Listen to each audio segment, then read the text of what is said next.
आज यदि रहते ना मेरा पिताजी तो पता नहीं कितना खुशी होते। उसका जिक्र नहीं।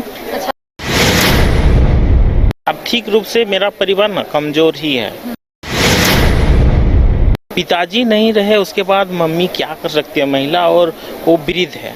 ठीक है, हम क्या करते थे बचपन जो घर में जो छोटे छोटे बच्चे को हम ट्यूशन पढ़ाते थे। हम अपने घर पर ही सारा पढ़ाई किए हैं, अपना कोई कहीं ट्यूशन कुछ नहीं। हमारे साथ खास बातचीत करने के लिए अखिलेश्वर महतो मौजूद है। आपको पता होगा कि मुख्यमंत्री हेमंत सोरेन के हाथों कई अभ्यर्थियों के बीच नियुक्ति पत्र का वितरण किया गया है। हमारे साथ अखिलेश्वर महतो मौजूद है। पहले ये बताइए कैसा लग रहा है आज मुख्यमंत्री हेमंत सोरेन के हाथों आपको नियुक्ति पत्र मिला? बहुत खुशी लग रही है कि जिंदगी का हमको एक बहुत बड़ा हमको एक सपोर्ट मिला। इससे हम अपना परिवार को हम अपना गुजारा सकते हैं। अखिलेश्वर जी कैसा रहा संघर्ष, पहले ये बताइए। मेरा संघर्ष बहुत ही ज़्यादा रहा है ना। आदमी अपना जैसे कि घर से खुद अपना जा सकता है, लेकिन हम अपने घर पर ही सारा पढ़ाई किए हैं, अपना कोई कहीं ट्यूशन कुछ नहीं, खुद मेहनत करके हम अपना अभी यहाँ तक हम पहुँचे हैं। अच्छा, आपकी जो स्थिति है, कभी ऐसा वक्त आया था क्या कि जब आपका मनोबल टूट रहा होगा, आपको ऐसा लग रहा होगा कि शायद अब आगे ये नहीं कर सकते हैं, ऐसा कुछ आया था क्या? वैसा मनोबल मेरा एक बार आया था। उस समय हम 11वीं में पढ़ रहे थे, है ना। 11वीं में क्या हुआ कि उस समय हम इंटर फर्स्ट ईयर में थे। उसके बाद मेरा पिताजी का देहांत हो गया। उसके बाद हमको लगा कि अब हम आगे कुछ नहीं कर सकते हैं, है कि मेरा पिताजी एक बहुत ही मेरा आर्थिक के लिए वो सपोर्ट थे। आज कितना मिस कर रहे हैं उनको? अगर आज रहते तो क्या बोलते? आज यदि रहते ना मेरा पिताजी तो पता नहीं कितना खुशी होते। उसका जिक्र नहीं। अच्छा, भावुक मत होइए। उनका क्या सपना था, वो क्या सोचते थे आप क्या बने, और आप क्या सोचे थे? उसका एक ही सपना था मेरे पिताजी का कि मेरा बेटा का जैसे भी हो वो अपना पैर में खड़ा हो, और हम नहीं रहने की स्थिति में उसका अपना गुजारा अच्छी तरह से कर पाए। अच्छा, कहाँ आपकी नियुक्ति हुई है? मेरा नियुक्ति पूर्वी सिंहभूम में हुई है। अच्छा, ये बताइए घर पे कौन कौन है, सोर्स ऑफ इनकम क्या था, कोई घर पे जॉब करता था? क्योंकि आपने कहा कि पापा का देहांत हो गया, तो उसके बाद कैसे सोर्स ऑफ इनकम, कैसे आप लोग घर चलाते थे? आर्थिक रूप से क्या कमज़ोर हो रहे थे या फिर घर पे कोई कमा रहा था? देखिए, अब ठीक रूप से मेरा परिवार ना कमजोर ही है ना। पिताजी नहीं रहे उसके बाद मम्मी क्या कर सकती है, महिला और वो वृद्ध है। ठीक है, हम क्या करते थे बचपन जो घर में जो छोटे छोटे बच्चे को हम ट्यूशन पढ़ाते थे, उसी से जो आता था गांव घर में रह करके, और क्या होगा, है ना, उसी से अपना गुजारा करते थे। कॉपी पेन जो भी जरूरत होता है, अपना आवश्यकता होता था, उसी को हम पूरा करते थे।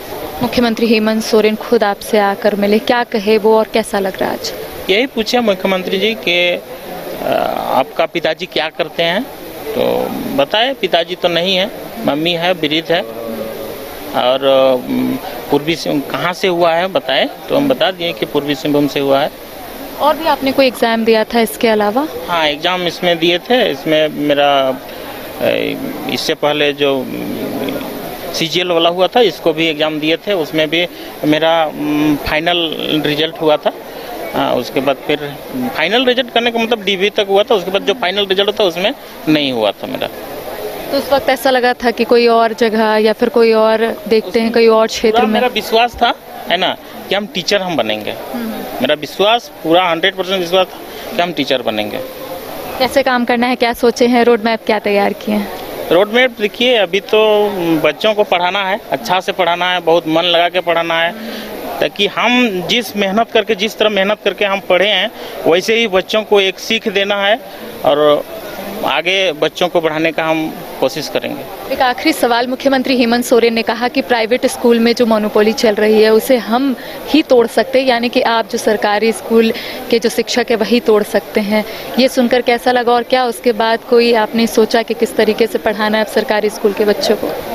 देखिए, एक चीज़ है कि इसमें हम लोग को बहुत ज़्यादा एक्टिव रहना होगा, साथ में विभाग को भी एक्टिव रहना होगा। और इसके अलावे हम लोगों को यदि सिर्फ पढ़ाई में छोड़ दिया जाए तो हम लोग निश्चित रूप से जो हम लोगों की जो बच्चा है उन लोगों को हम लोग सही रूप से शिक्षा हम लोग दे सकते हैं, यही है।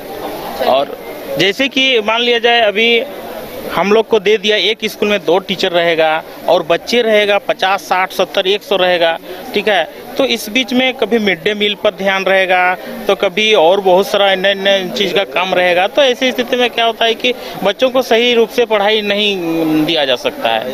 तो इसके लिए थोड़ा सा और मतलब अपडेट करने की आवश्यकता है सबको। मतलब सरकारी स्कूल में और अच्छे से पढ़ाने की आवश्यकता है। हाँ, आवश्यकता है। और उसमें और बहुत सारे जैसे स्टाफ को भी देने की आवश्यकता है, क्योंकि मैंने शिक्षक को ही सब काम में यदि मैंने एंगेज किया जाए तो कैसे पढ़ाएगा, ठीक है। तो देखिए सीधी तस्वीर हम अपने दर्शकों को दिखा रहे हैं कि देखिए किस तरीके से अखिलेश्वर महतो हमारे साथ जुड़े थे और इनका स्पष्ट तौर पे कहना था कि घर की स्थिति उतनी अच्छी थी नहीं। कई मर्तबा ऐसा हुआ कि इन्हें ऐसा लगा कि ये अब फेल हो चुके हैं, आगे नहीं बढ़ पाएंगे, लेकिन इनका कहना है कि उसके बाद मुझे लगा कि मैं ही घर चला सकता हूँ, जिसके बाद मैं उठा और फिर से परीक्षा दिया और आज मुख्यमंत्री हेमंत सोरेन के हाथों मुझे नियुक्ति पत्र मिला है। सहयोगी नूतन के साथ करिश्मा सिन्हा, न्यूज़ 22 को रांची। घर रहने का मकान भर नहीं, ये खुशियों की तिजोरी है। दरवाजे पर दस्तक देता पड़ोस, खिड़कियों से उमड़ आता आसमां, तारों में उलझी ऐसी ना जाने कितनी दास्तां। कहती हैं चले डायमंड सिटी, एक सफर हम सफर के साथ अपने घर तक। Diamond city, life long bonding, 500 से ज्यादा खुशहाल डायमंड परिवार। जल्दी करें, सिर्फ 200 फ्लैट बाकी। आज ही बुक करें अपना आशियाना।